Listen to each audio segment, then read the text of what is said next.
Hello guys and welcome back to my channel. So in this video I will tell you that how to organize your assignments in Google Sheets.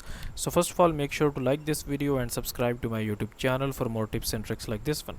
So here you can see that we have this cool assignment template here. Okay, you can basically use it for assignment tracking as well.